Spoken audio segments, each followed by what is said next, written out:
Seja bem-vindo a GeoPapers! Aqui a gente te ensina como se manter atualizado em ginecologia e obstetrícia, mesmo que você tenha pouco tempo para estudar. Eu sou o Jader Burtez, sou editor-chefe da AFIA GeoPapers e hoje eu vim conversar contigo sobre a interpretação dos testes funcionais na amenorreia secundária.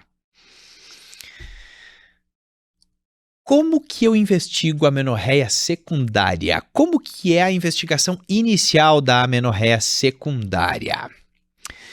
A amenorreia secundária é uma queixa super comum, né? A gente recebe no nosso dia a dia, nos ambulatórios, nos consultórios, nos postos de saúde, pacientes se queixando de amenorreia secundária. Elas chegam dizendo, olha, doutora, eu estava menstruando regularmente ou até irregularmente e simplesmente parou. Olha, eu tenho 20 anos e eu parei de menstruar, né? O que está acontecendo com o meu corpo? O que está acontecendo com o meu organismo? E aí a gente tem que lembrar, né, que a primeira coisa, desde que o mundo é mundo, né, a primeira coisa que você tem que descartar é a gravidez, sempre. Ah, mas não tem como, porque eu tô usando preservativo, né? Ou, faz tempo que eu não tenho relação. Gente, sempre tem que excluir gravidez. Não adianta, né? A principal causa de amenorreia secundária sempre foi e nunca vai deixar de ser gravidez. Então, primeira coisa, você tem que pedir um beta-HCG. Como exames, a gente sabe que tem causas de amenorreia secundária que são super frequentes, extremamente comuns, né? E que a gente também já pode pedir na investigação inicial, que é a dosagem de TSH. Então você pede, né, o TSH, porque hipotireoidismo é uma causa super frequente, super comum de amenorreia secundária e é uma condição clínica, né? É uma alteração muito comum em mulheres em idade reprodutiva. Então, por isso que a gente também pede o TSH já no início da investigação. Você vai excluir gravidez com o beta-HCG e você também vai pedir o TSH para sua paciente para já excluir hipotireoidismo, que é uma das grandes causas também de amenorreia secundária. Outra causa super comum, super frequente é a hiperprolactinemia, né? A gente sabe que as pacientes elas fazem hiperprolactinemia, às vezes por uso de medicações, às vezes por hipotireoidismo, às vezes por adenomas hipofisários. Então a gente também já aproveita esse momento e pede prolactina. Então a investigação inicial da amenorreia secundária tem que excluir gravidez, então lembrar do beta-HCG, lembrar do TSH e da prolactina. Na imensa maioria das vezes a gente já resolve o problema, já faz o diagnóstico, né? Com esses 3 exames iniciais aí a gente já consegue ter um diagnóstico e já tratar a causa da amenorreia que a nossa paciente trouxe. Obviamente, né, a gente vai fazer uma boa anamnese, né, um bom exame físico e a gente já vai nesse momento, né, já direcionar também, né, para uma outra possível causa. Digamos que a paciente te diga, olha, não, eu tô sentindo que a vagina ela tá ressecada, eu tô sentindo que parece que me dá umas ondas de calor, assim, fogacho, né? A gente pensa, será que essa paciente tá com sintomas de climatério, né? Será que ela menopausou já com 20 anos? Bom, se ela te diz esses sintomas, obviamente você também já vai pedir o FSH para ver se essa paciente definitivamente não tem aí uma insuficiência ovariana prematura. Mas naquela paciente que não te relata nenhum tipo de sintoma, os exames iniciais são esses: HCG, prolactina e TSH. Qual que é a indicação do teste da progesterona e como interpretar esse teste, né? Será que ainda tem validade a gente fazer o teste da progesterona?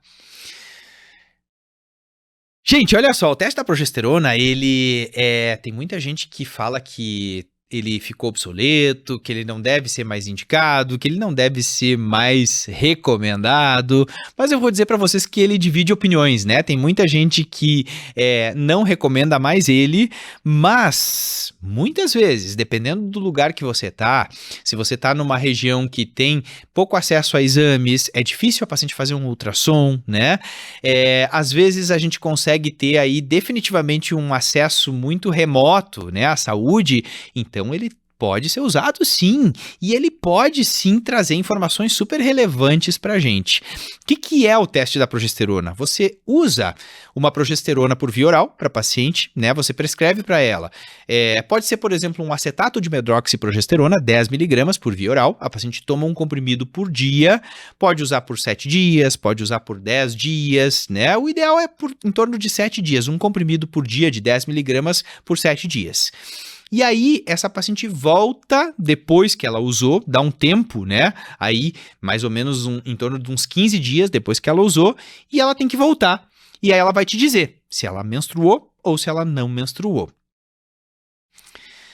Se a paciente volta e te diz que ela menstruou, o que isso significa? Vamos pensar juntos, né? Significa que ela tinha um endométrio previamente proliferado pelo estrogênio, então quer dizer que o corpo dela está produzindo estrogênio, e esse endométrio tinha sido proliferado, e quando eu usei artificialmente a progesterona, e depois que eu fiz a privação, né, esse endométrio ele se tornou secretor, fiz a privação hormonal, ela sangrou. Isso significa que o trato genital ele é pérvio, né? E tinha proliferação prévia pelo estrogênio. Então, se eu tive que dar artificialmente progesterona para a paciente para ela menstruar, isso significa que o corpo dela não está produzindo progesterona. Simples assim. Quem é que produz progesterona? Pensa na fisiologia básica. O corpo lúteo. Quando que forma corpo lúteo? Quando ovula. Então, qual é o meu raciocínio clínico? Se o teste da progesterona está positivo, quer dizer que esta paciente não está ovulando. Ela não tem corpo lúteo. Então, a minha conclusão é que essa paciente não está ovulando. É a anovulação. Esse é o meu diagnóstico. A anovulação. Tá, Jader, mas aí seria ovário policístico, por exemplo? Pode ser, né? A gente pode ter uma anovulação por ovário policístico. A grande causa de anovulação crônica é SOP, é a síndrome dos ovários policísticos. E aí eu vou investigar, vou ver se ela não tem, né, aqueles 2 dos 3 critérios de Rotterdam para fechar o diagnóstico de ovário policístico. Tá bom? Mas assim, eu não posso dizer que é SOP. A minha conclusão é a anovulação frente a um teste da progesterona positivo. Agora, atenção, se o teste da progesterona está negativo, ou seja, a paciente volta, né, depois de um tempo e te diz, olha, tomei direitinho a progesterona e não sangrei, bom, aí a gente pode ter um endométrio que não foi previamente proliferado pelo estrogênio, ou a gente pode ter uma obstrução do trato genital, uma causa anatômica de amenorreia. Então, nesses casos, eu vou ter que prosseguir a investigação com o teste do estrogênio mais progesterona. O que é o teste do estrogênio mais progesterona e como interpretar, né, o teste do estrogênio mais progesterona? O teste do estrogênio mais progesterona, ele é um teste que é super simples de fazer, né? Na verdade, a gente vai mimetizar um ciclo menstrual fisiológico. Também ele tem sido muito questionado na atualidade, mas, de novo, naquelas regiões que você tem baixo acesso, né, aí a exames de imagem, a exames de laboratório, ele é um teste que pode sim te trazer bastante informação clínica. E mesmo em consultório, né, tem gente que gosta de usar ele e não tá errado, a gente pode usar sim, porque ele pode te trazer informações bem relevantes. É bem fácil, você dá para a paciente tomar estrogênio por um tempo, né? 7 dias, 10 dias. Que tipo de estrogênio, Jader? Valerato de estradiol, 2 miligramas por via oral. Pode ser até estrogênios conjugados, né? 0,625 miligramas, um comprimido via oral uma vez por dia. Toma por 7 dias, por 10 dias. 7 dias já é suficiente. Eu mimetizei a primeira fase do ciclo.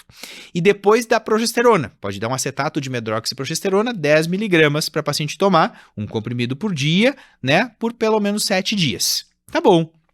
Então eu dei 7 dias de estrogênio e dei 7 dias de progesterona. Eu fiz um mini ciclo menstrual. E aí, faz a privação. Vê o que vai acontecer. A paciente volta e te diz, tomei direitinho estrogênio.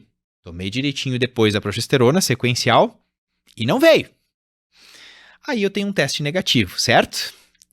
Pensa comigo, o que um endométrio precisa? Ele precisa ser proliferado pelo estrogênio e depois ele precisa se tornar secretor com a progesterona, certo? Quando faz a privação, tem que vir, tem que sangrar. Se não veio, gente, é com certeza porque existe uma obstrução, uma obliteração anatômica que está impedindo a saída da menstruação. Então, com certeza, a causa dessa amenorreia é anatômica. Essa paciente tem alguma obstrução anatômica à saída da menstruação. O endométrio ele foi proliferado, ele se tornou secretor. E por que não está saindo? Por que não está menstruando? Né? Porque existe uma obstrução anatômica à saída da menstruação. O que eu tenho que pensar? Eu tenho que pensar em uma sinéquia, por exemplo. Digamos que essa paciente tenha feito uma curetagem, tenha feito algum procedimento ginecológico, né? Ou às vezes ela fez uma sinéquia por uma outra causa, até uma causa mais rara, por exemplo, uma tuberculose pélvica. Então, a causa dessa amenorreia é uma causa anatômica. Como é que a gente chama, né, uma sinéquia, uma obstrução anatômica? O que é a sinéquia, né? Primeiro, o que é? A sinéquia, gente, é quando gruda uma parede do útero na outra. Digamos que ela fez uma curetagem, né? Ficou cruento ali o endométrio. E aí, ficou tão cruento que, ó, fez assim, ó, grudou uma parede do útero na outra. Isso é uma sinéquia, né?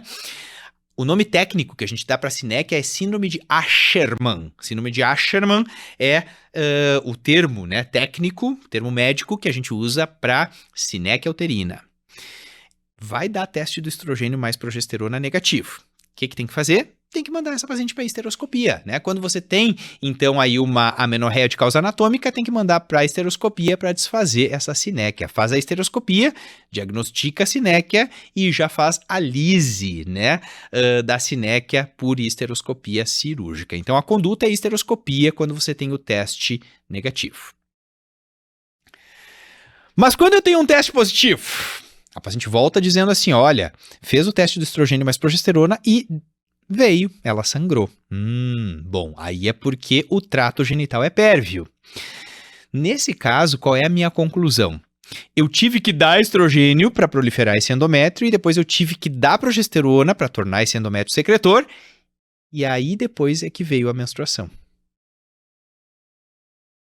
Qual que é a minha conclusão? A minha conclusão é que essa paciente não está produzindo estrogênio. Eu tive que dar artificialmente o estrogênio para ela, e aí sim, então proliferou esse endométrio. Então quer dizer que o endométrio ele estava baixinho, né? Ele estava atrófico. Se ele estava atrófico é porque o corpo dela não está produzindo estrogênio. Então ela estava hipogonádica, é isso? Isso. Então, com certeza, um teste do estrogênio mais progesterona positivos significa que essa paciente ela está hipogonádica. Eu vou ter que ir atrás e investigar o porquê desse hipogonadismo, se a causa é ovariana ou se a causa é central. Então, nesse momento da investigação, aí é que entra a dosagem das gonadotrofinas, né, do FSH e do LH. Então, quando ela tiver o teste positivo, a gente vai dosar o FSH e o LH. Que, de novo, é super questionável, né? Tem gente que já acha que deveria pedir já desde o início. Ok, a gente pode pedir também desde o início. Mas se a gente for seguir aquele raciocínio propedêutico, especialmente nos locais de difícil acesso, a gente vai pedir agora, nesse momento, né? Quando o teste do estrogênio mais progesterona for positivo. Dosei o FSH e o LH. Como que eu interpreto as dosagens de FSH e de LH na interpretação das amenorreias?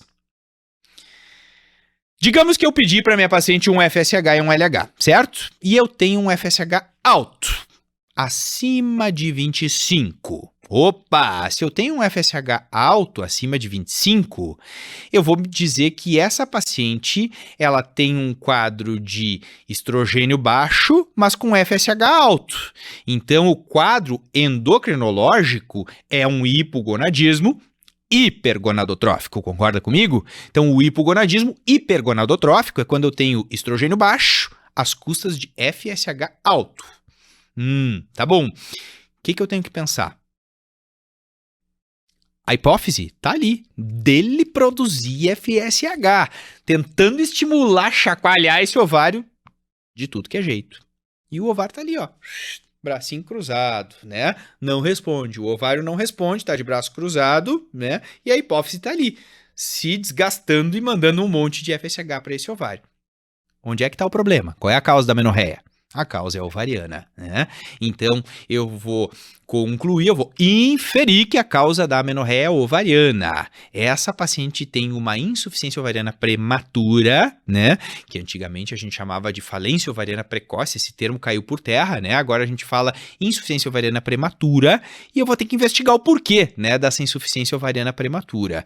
Se eu tenho uma paciente com menos de 30 anos, né, que tem 2 dosagens de FSH acima de 25, eu definitivamente preciso ir atrás da causa, e nessas pacientes a grande causa é genética. Então lembrar que pacientes com menos de 30 anos com hipogonadismo hipergonadotrófico, eu tenho que pedir cariótipo, porque essas pacientes podem ter algum tipo de disgenesia gonadal, seja uma síndrome de Turner, né, que é a mais comum, ou algum outro tipo, né, um mosaicismo, algum outro tipo de disgenesia gonadal que tem que ser diagnosticada. Então, um paciente com menos de 30, com um quadro de hipogonadismo hipergonadotrófico, mandatório você pedir cariótipo. Eu não posso, né, liberar essa paciente sem pedir o cariótipo.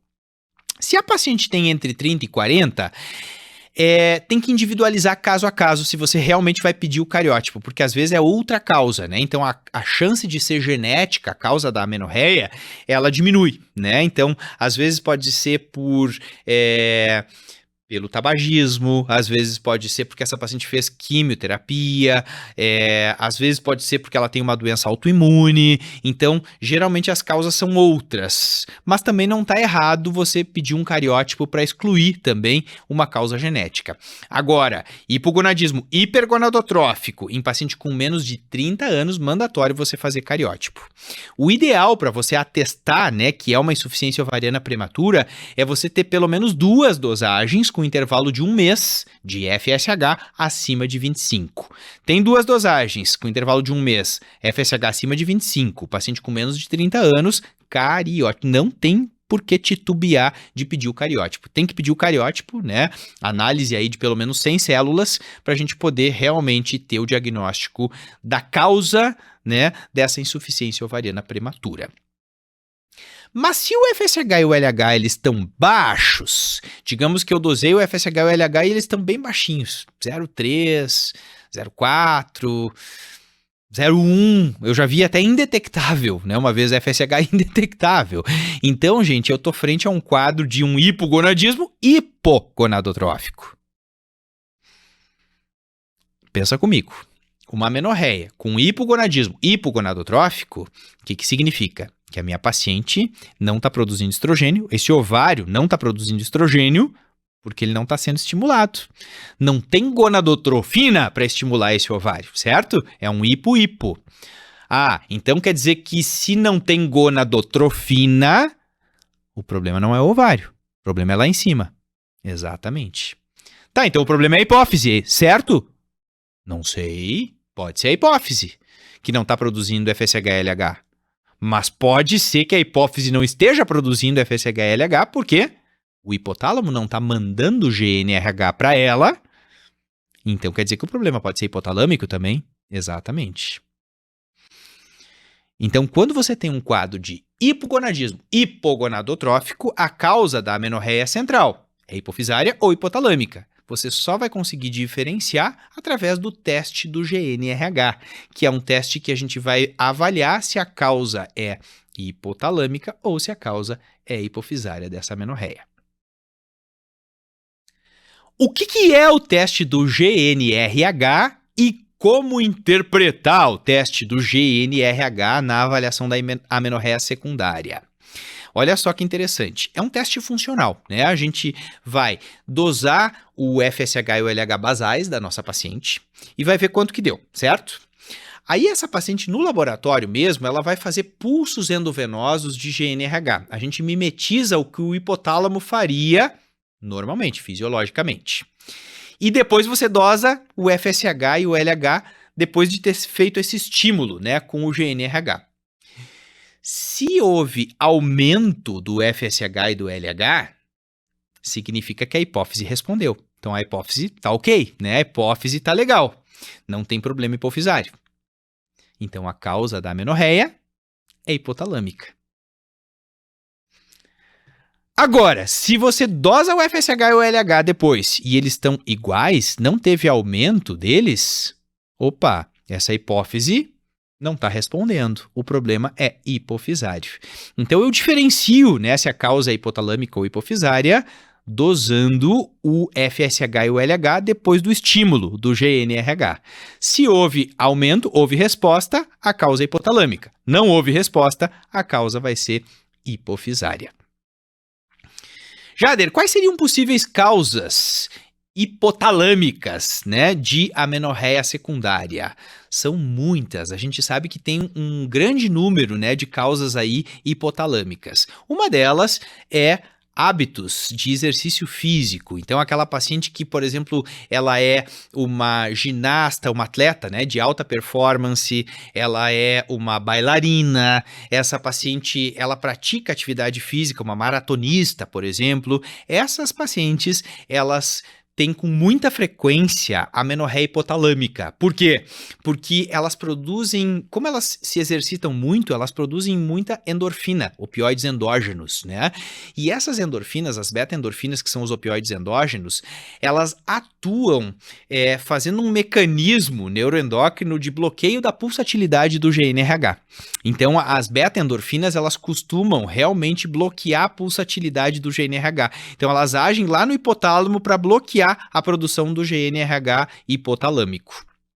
Puxa vida, mas aí essa paciente faz então aí um quadro de hipogonadismo hipogonadotrófico. Exatamente isso. A gente tem que realmente orientar essa paciente que está fazendo muita atividade física, né? Que essa paciente ela precisa fazer algum tipo, né, de mudança no estilo de vida. Mesma coisa que acontece com as pacientes que têm anorexia, né? As pacientes com anorexia, com bulimia, que é aquelas pacientes que provocam o vômito, né?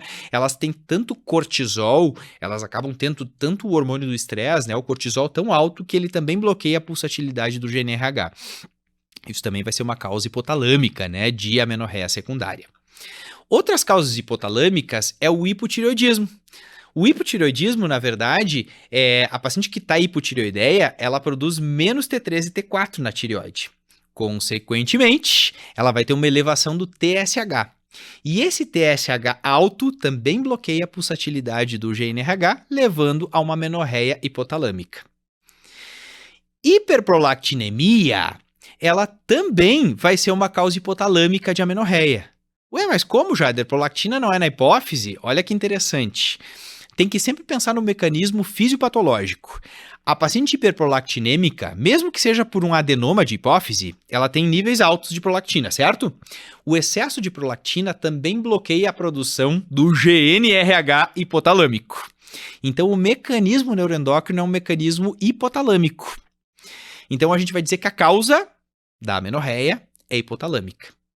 Portanto, exercício físico intenso, né? Pacientes com atletas, pacientes bulímicas, né? Ou com anorexia, pacientes hipotireoideias e pacientes hiperprolactinêmicas vão ter amenorreia de causa hipotalâmica, justamente por esse mecanismo, né, de bloqueio do GNRH hipotalâmico. Tá, Jader, mas então é por isso que a gente pede lá no início TSH e prolactina na investigação da amenorreia? Por isso.